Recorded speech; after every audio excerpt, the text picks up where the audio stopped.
pas, nous connaissons. Elles ne payent pas régulièrement leurs loyers. Certaines, je m'excuse, s'il vous plaît. Elles ne payent pas régulièrement. Certaines ont été déguerpies et à cause des dettes. Oui, honorable président. Oui, président. Vous pouvez laisser à l'honorable Okende de continuer. Laissez, reposez-vous un peu. Merci beaucoup. Merci honorable président. Relayez-vous. Merci honorable président. Merci collègue.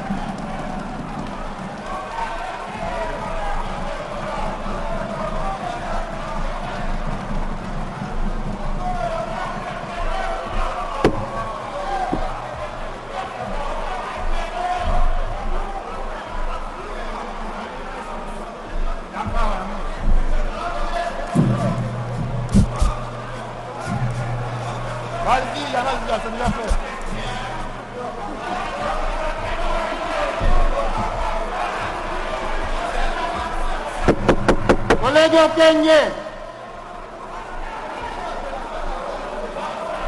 Collègue Okende. Hein? Ah.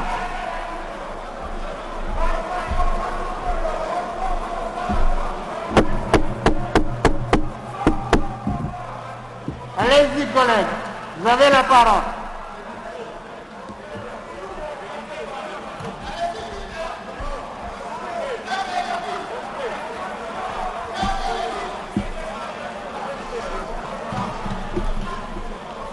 Honorable Président, honorables membres du Bureau, honorables députés et chers collègues, je vais reprendre sur le plan de la diplomatie. En ce qui concerne la diplomatie, le Premier ministre Sylvestre Ilunga Ilunkamba avait promis d'examiner un programme de réorganisation de nos représentations diplomatiques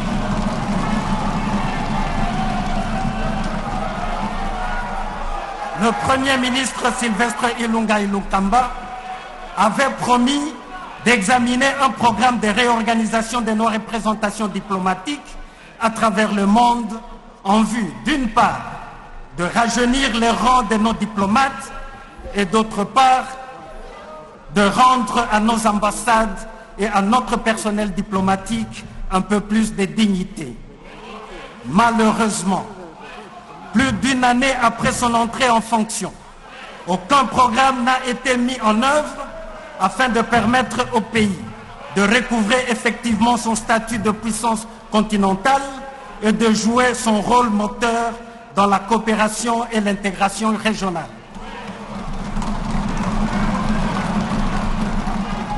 La dignité du personnel de nos ambassades à travers le monde continue d'être honteusement affectée. Nos diplomates perçoivent de minables rémunérations qui ne leur permettent pas de représenter dignement le pays. La plupart sont impayés depuis plus de 22 mois.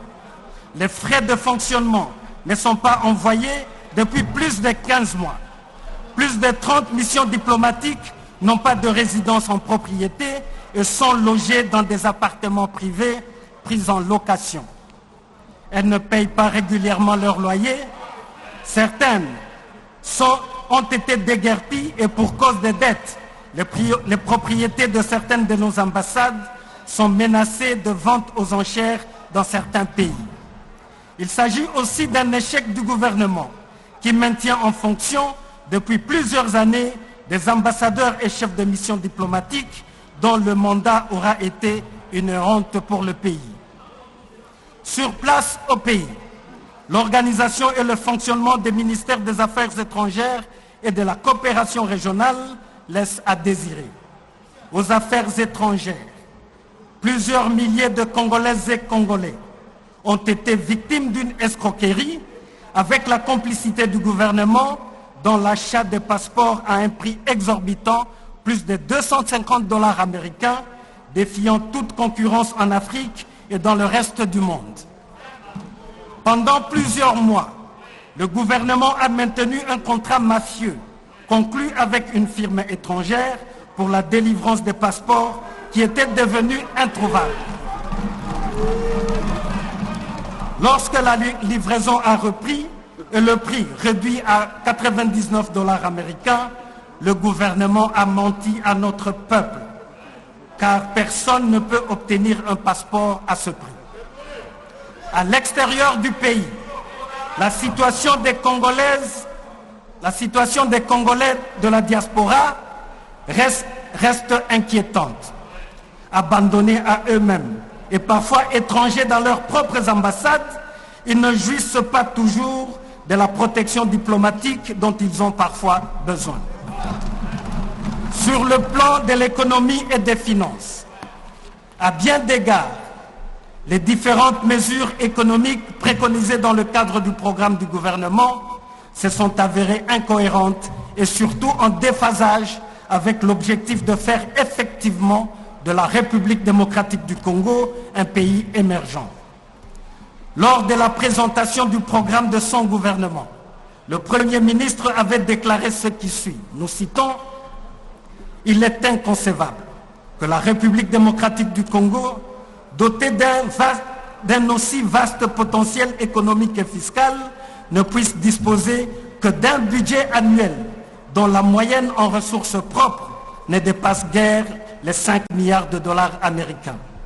Votre gouvernement entend mettre sur pied une politique innovante en matière de lutte contre la fraude et la corruption résultant d'un système désuet et non informatisé ainsi que de l'absence d'une culture fiscale. » Fin de citation. Honorables députés et chers collègues, le constat est amer, car la République démocratique du Congo est toujours rangée parmi les pays les plus corrompus d'Afrique et du monde.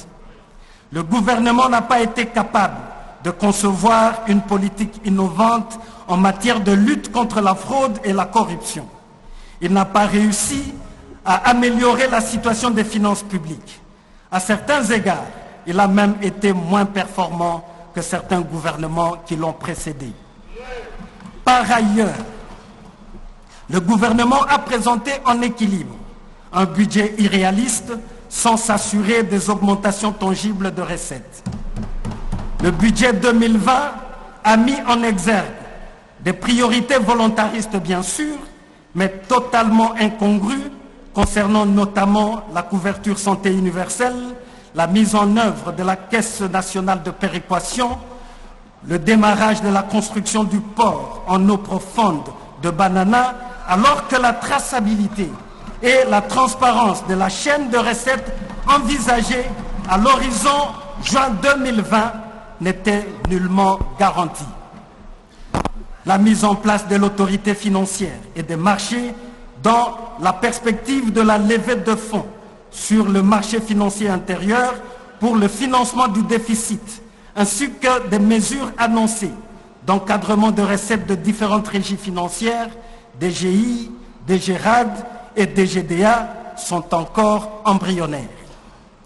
Les réformes de la fiscalité, la fiabilité de budgets annexes, les conditions d'intégration du fonds minier dans les comptes spéciaux, l'estimation des recettes extérieures dans le cadre d'une fiscalité élargie, l'émission et le caractère de recettes exceptionnelles de bons du Trésor sur le marché intérieur, tout comme les mesures de stabilisation du niveau de recettes fiscales à effet immédiat, ainsi que la discipline budgétaire recommandée par le Fonds monétaire international, sont encore vagues.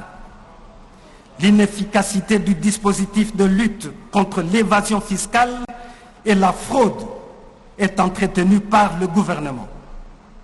Le budget de l'État, voté et promulgué pour l'exercice 2020, a été rabattu à cause du manque d'anticipation du gouvernement et de son incapacité à honorer son engagement d'adopter des mesures propices à la maximisation des recettes de l'État comme prévu dans son programme. Honorables députés et chers collègues, le gouvernement n'a pas fourni d'efforts conséquents pour mettre un terme au paradoxe qui fait que l'un des pays les plus riches du monde en termes de ressources naturelles soit aussi l'un des plus pauvres de la planète. En effet, la République démocratique du Congo occupe la 8e place au classement des pays les plus pauvres de la planète avec 495 $ américains de produit intérieur brut par habitant selon le rapport du Fonds monétaire international et les statistiques de la Banque mondiale en 2019. 72% de la population croupit dans la misère avec moins de 1,9 $ américains par jour. Autrement dit, la République démocratique du Congo affiche l'une des pires performances mondiales en matière de développement humain et plus de 57 millions de Congolais vivent toujours avec moins de 4 000 francs congolais, soit moins de 2 $ américains par jour. Les revenus générés par les ressources minières et pétrolières continuent d'être dilapidés au détriment de véritables dépenses de développement. 8 habitants sur 10 vivent en dessous du seuil de pauvreté absolue. La lutte contre la pauvreté, décrétée par le gouvernement comme cause nationale, n'aura été qu'un bluff. Contrairement à ses prétentions, le gouvernement est incapable de conférer au secteur extractif le rôle de levier du processus de diversification de l'économie nationale. Pourtant, le Premier ministre Sylvestre Ilunga Ilunkamba s'était solennellement engagé à mettre en place, dans les meilleurs délais, les différentes mesures d'application de toutes les dispositions du nouveau code minier relatives à la répartition de la redevance minière afin de permettre à notre pays et à nos populations de tirer davantage profit de l'exploitation de nos ressources minières. Paradoxalement, à la suite de l'opacité entretenue par le gouvernement dans la répartition proprement dite de la redevance minière, l'exploitation minière profite plus à des individus qu'à l'État et aux populations congolaises. Dans le même ordre d'idées, l'extraversion de notre économie nationale persiste avec acuité. La balance commerciale de la République démocratique du Congo est structurellement négative, mais la reprise des prix des matières premières joue en faveur de la croissance des exportations et du rééquilibrage des comptes courants ces dernières années. En effet, la balance commerciale de la République démocratique du Congo, à la fin du 3e trimestre 2020, a affiché un solde positif de 1,991 milliard de $ américains, résultant des exportations évaluées à 8,341 milliard de $ américains et des importations de 6,349 milliard de $ américains selon les données de la Banque centrale du Congo. Cependant, le volume des échanges commerciaux en 2020 est en baisse par rapport à la même période en 2019 où la balance commerciale était de 139 millions de $, résultant des exportations de 11,112 millions et des importations de 10,973 millions. La Banque centrale du Congo explique la baisse du volume des échanges commerciaux cette année par la baisse des recettes d'exportation, la baisse de la demande mondiale et la contraction de l'activité commerciale. Les mesures promises par le gouvernement pour renforcer la capacité de résilience de l'économie nationale face au retournement de la conjoncture internationale ne produisent aucun effet escompté. Le gouvernement avait promis de trouver rapidement des solutions aux problèmes majeurs qui gênent la relance des entreprises du portefeuille de l'État. Or, le vieillissement généralisé de l'outil de production des entreprises publiques opérant dans le secteur minier, transformé en société commerciale, le caractère résiduel de leurs réserves, le caractère déséquilibré de leur rôle dans les joint ventures, le débordement des concessions par l'exploitation artisanale, l'insuffisance de l'énergie électrique et la problématique du transport de produits miniers ne facilitent pas la participation de celles-ci à l'épanouissement de l'économie nationale. Des solutions promises par le gouvernement face aux problèmes majeurs qui gênent la relance notamment de la Gécamine, l'Amiba, la Sakima, la Sokimo, la société minière de Kisenge Manganèse demeurent superficielles, inadéquates ou pas du tout appliquées. De même, le Premier ministre s'était engagé à mener à bon port les réformes des entreprises du portefeuille de l'État et des établissements publics transformés avec le concours technique du comité de pilotage de la réforme des entreprises du portefeuille de l'État et à adapter leur mode de gestion à celui du secteur privé pour les rendre plus performantes et compétitives en améliorant la qualité de leurs services. En réalité, toutes les entreprises publiques transformées en sociétés commerciales, telles que la Caisse générale d'épargne du Congo, les lignes maritimes congolaises, la Régie des voies aériennes, la Société des chemins de fer Eaux et les fleuves, la Société commerciale des transports et des ports, la Société congolaise des postes et des télécommunications, la Société congolaise des voies maritimes, la Société nationale d'assurance, la Société nationale d'électricité, la Société nationale des chemins de fer du Congo, la Société sidérurgique de Maluku, la Régie des eaux, restent de canards boiteux. Honorables députés et chers collègues, le parachèvement de la réforme de ces entreprises du portefeuille de l'État, transformées en sociétés commerciales par un accompagnement substantiel de la modernisation de leurs outils de production sur base d'un état des lieux exhaustif promis par le gouvernement, n'a pas été réalisé. Il en est de même des entreprises de l'État transformées en établissements publics dont la gestion est calamiteuse devant le regard complaisant du gouvernement. Par ailleurs, bien qu'amplement informé sur la décision cavalière de dissolution de lignes aériennes congolaises en violation des lois du pays et sur sa liquidation, opaque au détriment de l'État propriétaire et des droits des agents, le gouvernement observe une indifférence incompréhensible face à la spoliation de l'important patrimoine de cette compagnie aérienne nationale et aux drames humanitaires infligés au personnel avec plus de 600 décès des agents et membres de leurs familles, des familles disloquées, des enfants en déperdition scolaire et jetés dans la rue à cause de la misère due au non-paiement de leurs droits après avoir rendu de bons et loyaux services à la nation. En outre, à la lumière de l'exécution de la loi des finances pour les exercices 2019 et 2020, il apparaît clairement que la priorité du gouvernement d'accroître les recettes budgétaires, de rationaliser les dépenses et de maîtriser le déficit en vue de stabiliser durablement l'environnement macroéconomique n'a pas été réalisée.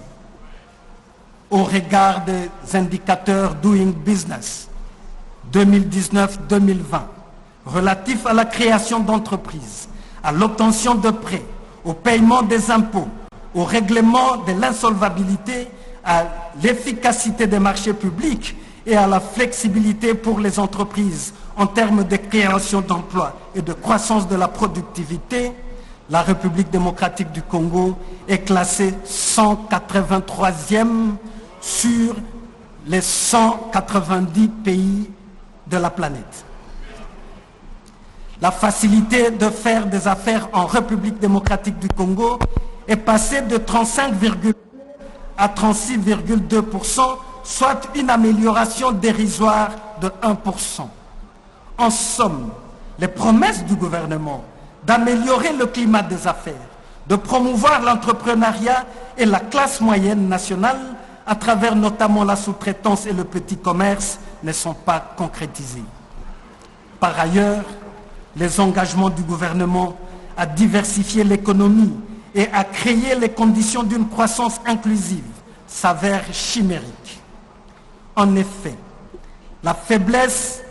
les faiblesses persistantes des actions du gouvernement dans la redynamisation de l'agriculture, de la pêche et de l'élevage, dans la consolidation de la base industrielle pour la transformation locale des produits agricoles et miniers, dans l'implantation des parcs agro-industriels et de zones économiques spéciales, dans l'implication économique des acteurs nationaux par l'élargissement de la classe moyenne, le manque chronique d'opportunités économiques et sociales viables dans l'arrière-pays, ainsi que l'impraticabilité perpétuelle de routes d'intérêt national et de celles de dessertes agricoles et l'enclavement de plusieurs portions du territoire national ne favorisent pas la diversification de l'économie et la création des conditions d'une croissance inclusive prônée par le gouvernement.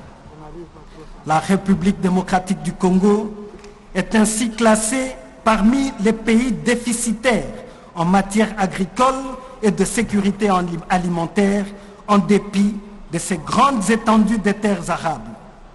Son important réseau hydrographique, sa diversité des climats et son potentiel halieutique et d'élevage considérable demeurent inexploités.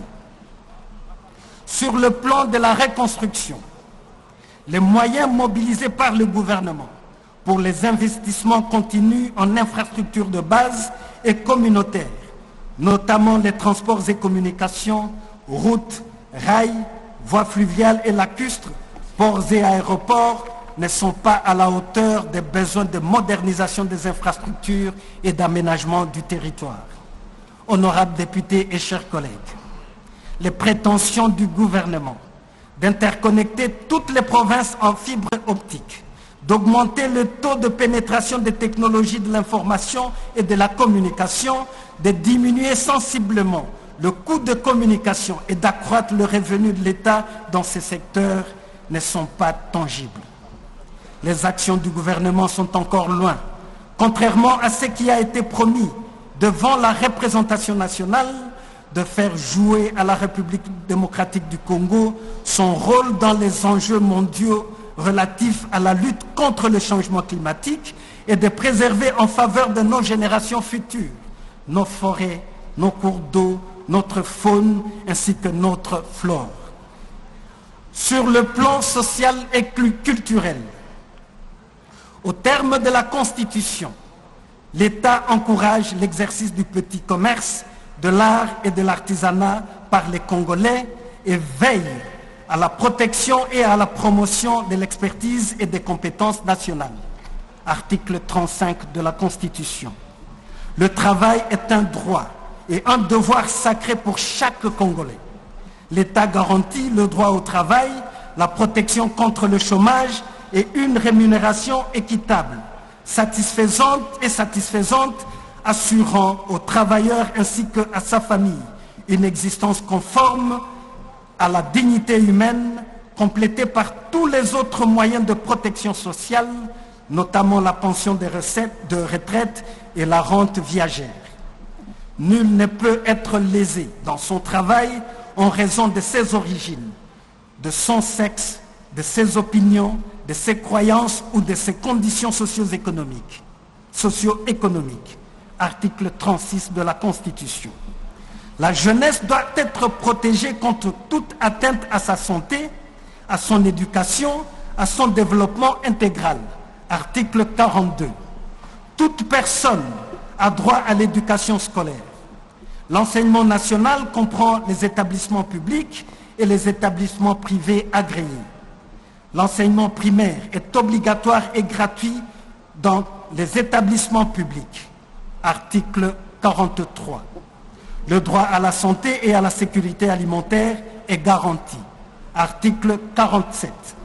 Il en est de même du droit de chaque Congolais à un logement décent, du droit d'accès à l'eau potable et à l'énergie électrique. Article 48. Et du droit à des mesures spécifiques de protection de la personne du troisième âge et de la personne avec handicap.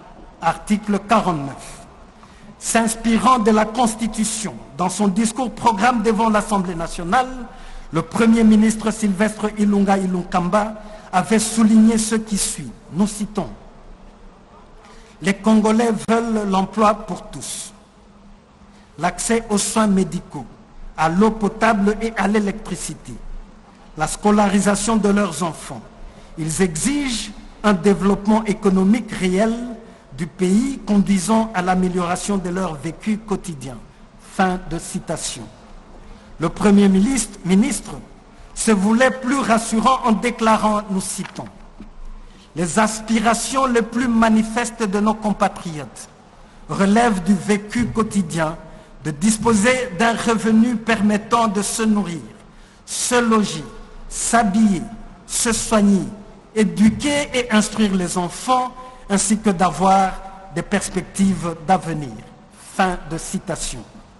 Honorables députés et chers collègues, force est de constater que le gouvernement a failli sur toute la ligne et n'a pas répondu aux attentes légitimes du peuple congolais. En laissant les expatriés investir et exercer dans le domaine du petit commerce, de l'art et de l'artisanat, le gouvernement a violé la Constitution de la République. La création d'emplois demeure un slogan creux parce que près de 80% de la population active congolaise est réduite au chômage. Le chômage touche principalement les jeunes sortis des écoles, des instituts supérieurs et des universités. Ceux qui ont du travail ne bénéficient pas, en général, d'une rémunération équitable et satisfaisante. Le gouvernement a également échoué dans l'initiation des programmes de formation technique et professionnelle en faveur des jeunes non diplômés. De nombreux Congolais sont lésés au travail en raison de leurs origines, de leur sexe, de leurs opinions et croyances. Harcèlement sexuel, corruption, favoritisme, tribalisme et clientélisme règnent en maître absolu. Les emplois sont monnayés de plusieurs manières. Les cabinets du Premier ministre et d'autres membres du gouvernement sont peuplés des membres de leur famille et de leurs partis politiques. La jeunesse est abandonnée à elle-même.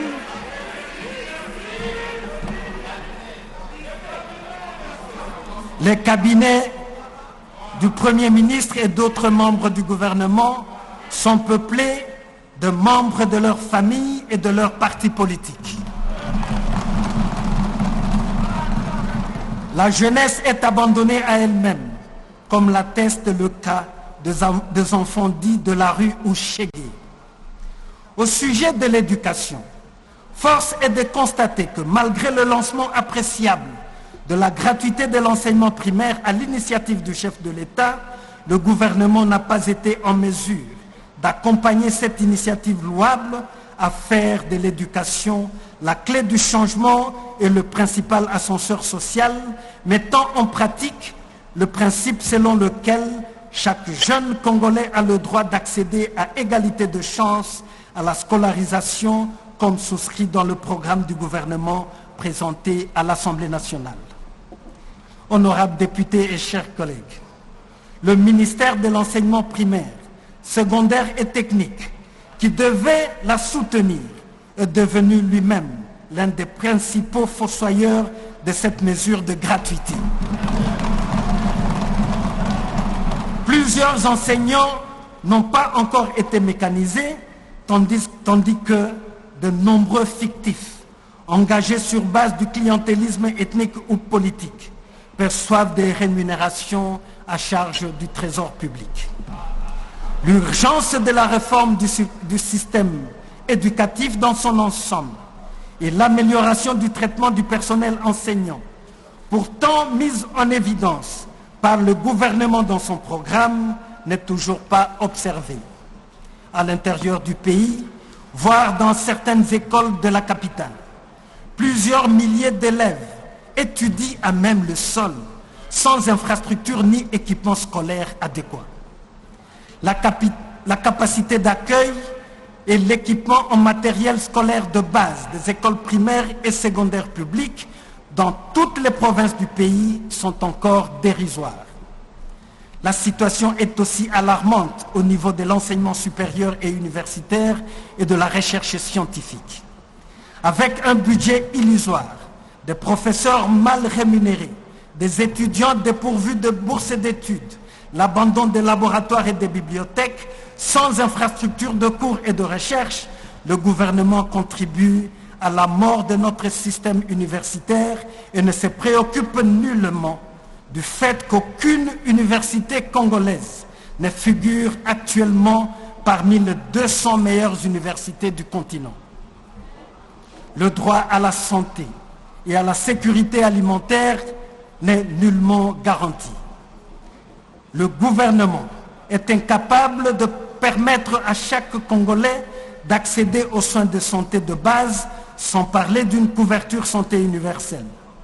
Les engagements solennels à réhabiliter et équiper des hôpitaux généraux de référence dans chaque territoire, à promouvoir le régime de mutuelle de santé, à mettre fin à la perversion des mœurs dans les formations médicales et à démanteler toutes les structures médicales aux pratiques mercantilistes sont loin d'être honorées.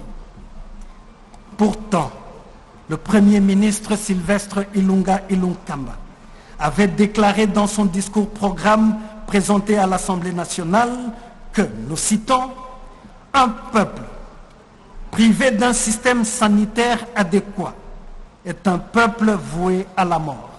Fin de citation. En privant le peuple congolais d'un système sanitaire adéquat, le gouvernement a donc recherché l'inanition de la nation. Honorables députés et chers collègues, sous ce gouvernement, le gouvernement congolais, le Congolais ne jouit pas de son droit constitutionnel à un logement décent, ni de son droit d'accès à l'eau potable et à l'énergie électrique. Le logement reste un casse-tête dans toutes les grandes villes du pays. Le gouvernement s'est montré incapable de concevoir et d'appliquer un plan de construction des logements sociaux. Le délestage est continuel et la population est souvent appelée à payer pour des services qui ne lui ont pas été rendus. L'eau potable et l'énergie électrique sont des denrées rares, en dépit du fait que la République démocratique du Congo dispose du plus grand potentiel hydroélectrique du continent. Le gouvernement est incapable de résoudre durablement le problème d'accès à l'eau et à l'électricité qui se pose avec acuité dans tout le pays. Placées sous sa tutelle, les entreprises publiques telles que la Régie des eaux et la SNEL ont failli à leur mission.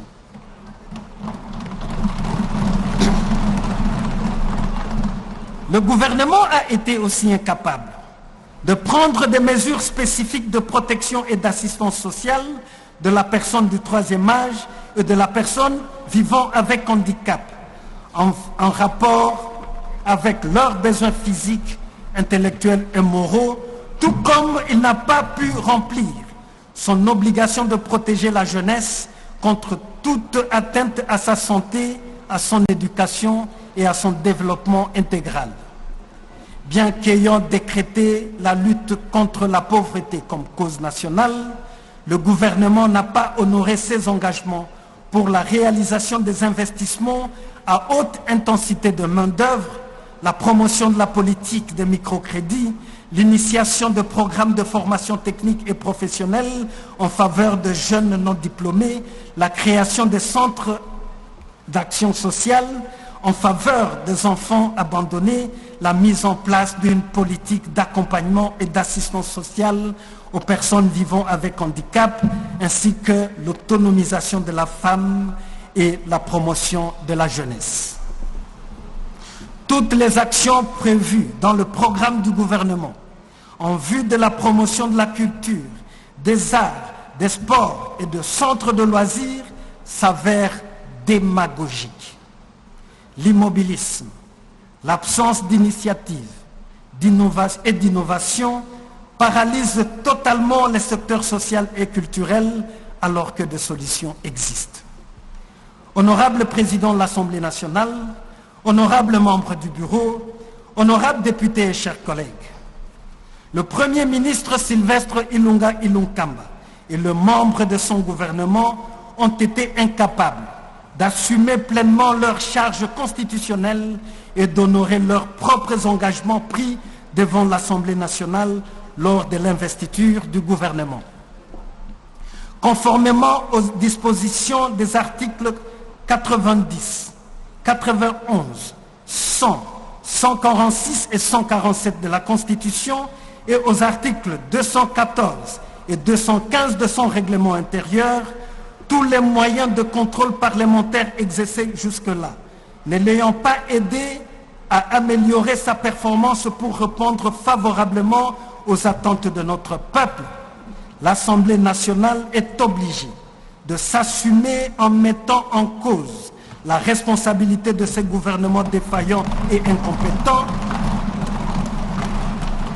par le vote massif de cette motion de censure afin de le remplacer par un gouvernement compétent et capable de faire face